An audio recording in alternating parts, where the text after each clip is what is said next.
আসসালামু আলাইকুম। আশা করি সবাই ভালো আছেন। গত 5 দশক ধরে আসলে বাংলাদেশ ইস্যু নিয়ে ভারত যেভাবে সবকিছু বাংলাদেশকে কোণঠাসা করে রেখেছিল, এখন এই বৈষম্য বিরোধী ছাত্র আন্দোলনে শেখ হাসিনা সরকার ভারতে পালিয়ে আশ্রয় নেওয়ার ফলে এবং আওয়ামী লীগ সরকারের পতনের ফলে ভারত বাংলাদেশের অভ্যন্তরীণ যে সমস্ত বিষয়, এই বিষয়গুলো নিয়ে আর ঠিক ওইভাবে সুবিধা করতে পারছে না। এবং এই বিষয় নিয়ে বলা যায় যে ভারত এক প্রকার চিন্তার মধ্যে রয়েছে। 5 দশক পরে পাকিস্তানের সঙ্গে সরাসরি বাণিজ্য শুরু বাংলাদেশের।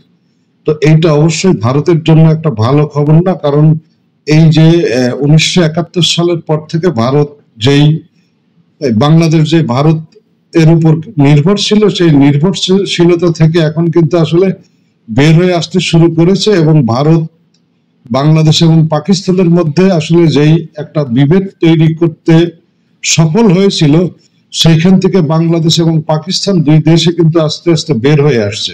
আর যার ফলে কিন্তু এই বাণিজ্যিক যে সরাসরি বাণিজ্য এটা শুরু হয়েছে 5 দশকের বেশি সময় পর। সরকার থেকে সরকার অর্থাৎ G to G, government to government পর্যায়ে সরাসরি দ্বিপাক্ষিক বাণিজ্য পুনরায় শুরু করেছে বাংলাদেশ ও পাকিস্তান 1971 সালের পর। এবারই প্রথমবারের মতো পাকিস্তান থেকে সরাসরি পণ্য আমদানি করেছে বাংলাদেশ। এই বাণিজ্যের অংশ হিসেবে পাকিস্তানের পোর্ট কাসিম থেকে প্রথম চালান রওনা হয়েছে, যা আগামী মার্চের প্রথম সপ্তাহে বাংলাদেশে পৌঁছাবে।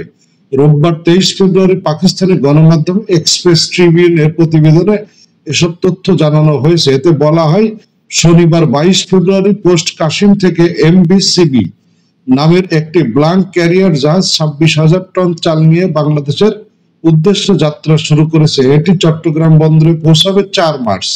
এর মাধ্যমে 5 দশক পর আনুষ্ঠানিকভাবে দুই দেশের মধ্যে সরাসরি বাণিজ্য পুনরায় চালু হলো।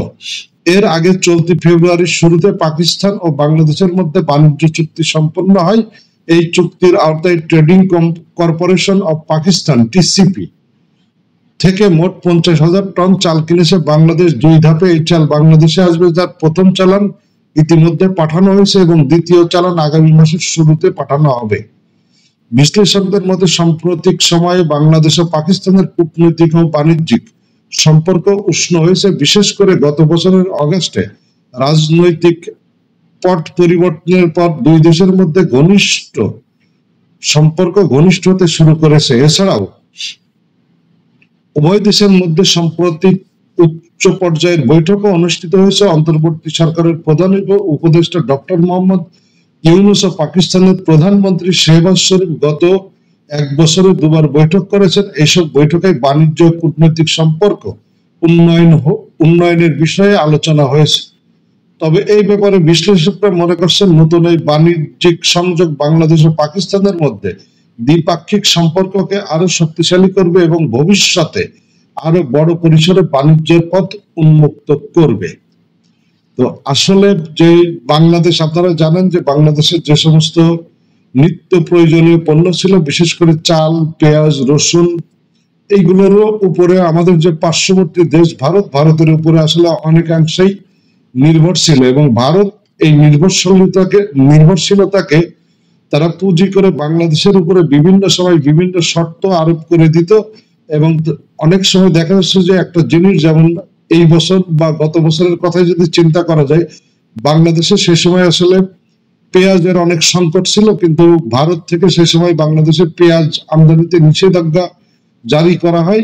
এরপরে বাংলাদেশে আসলে কিছুটা হার্ডলাইনে যায় এবং এই আওয়ামী লীগ সরকার পতনের পরে বাংলাদেশে অনেকাংশে ভারতের সাথে আসলে যে বাণিজ্যিক ব্যাপারটা রয়েছে, সেই ব্যাপারে খুব একটা আগ্রহ দেখায় নেই। যার ফলে আমরা দেখেছি যে ভারতের বিভিন্ন প্রদেশে যে ওই ভারতের কৃষকদের উৎপাদিত যেই গোল আলু, সেই গোল আলু রাস্তায় ফেলে, দাম কম না পাওয়ায় রাস্তায় ফেলে তারা বিক্ষোভ মিছিল পর্যন্ত করেছে সেই কেন্দ্রীয় সরকারের বিরুদ্ধে।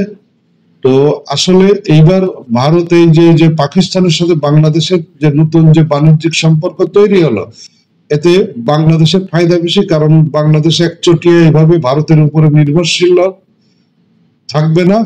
যার ফলে ভারতও কিন্তু আসলে উল্টো কিছু প্রেসার বাংলাদেশ ভারতকে দিতে পারবে। সেই সাথে বর্তমান সব থেকে যেটা বড় ইস্যু, সেটা হচ্ছে শেখ হাসিনাকে আপনার দেশে ফেরত আনা, এবং সেই ব্যাপারে বাংলাদেশ থেকে ইতিমধ্যে ভারতের যে